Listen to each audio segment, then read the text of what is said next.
Приветствую всех на своем канале. Сегодня я хочу поделиться рецептом творожное печенье гусиные лапки.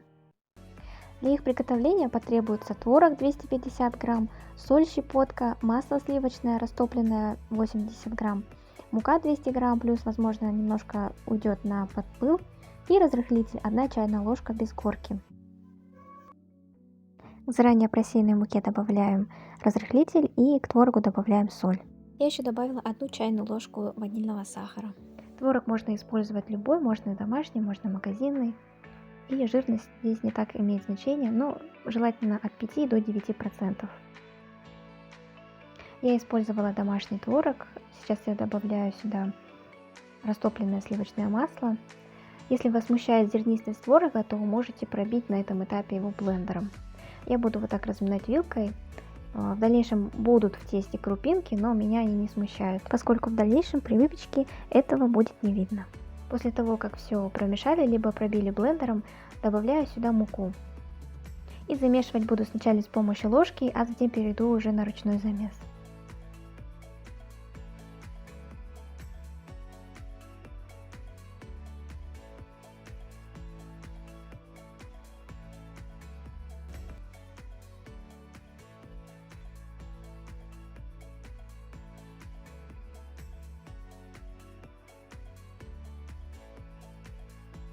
Замешиваем таким образом тесто. Если необходимо, то добавляем немного муки. В моем случае муки ушло ровно 250 грамм.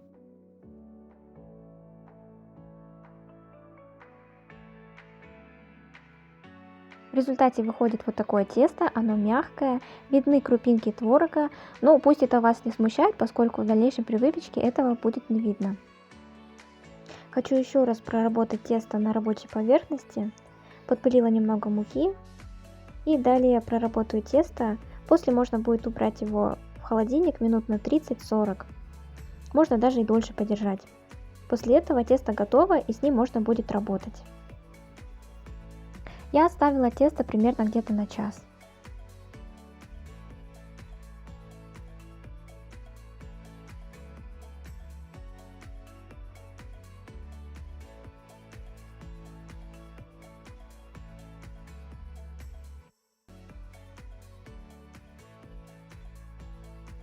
Тесто полежало, теперь можно приступать к работе.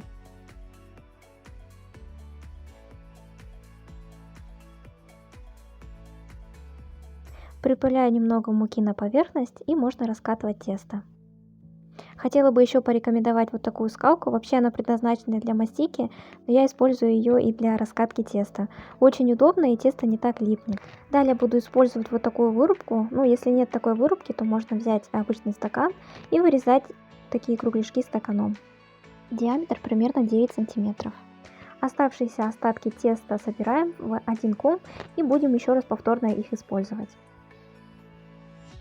К сахару я добавила немного корицы, но это делайте по желанию. Если не любите корицу, то не добавляйте. Обваливаем кругляшок с одной стороны в сахаре, сворачиваем его пополам сахарной стороной вовнутрь. Обваливаем еще раз с одной стороны в сахаре.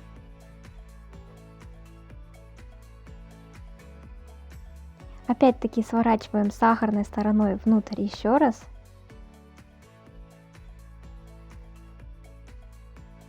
И окунаем с одной стороны в сахар. Я окунала с двух сторон.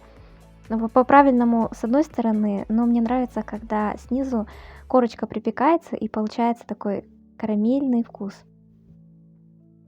В это время можно попутно поставить разогреваться духовку при температуре 190 градусов. Выкладываем печенье на расстоянии друг от друга на заранее постеленный пергамент. И вот такие печенья получаются.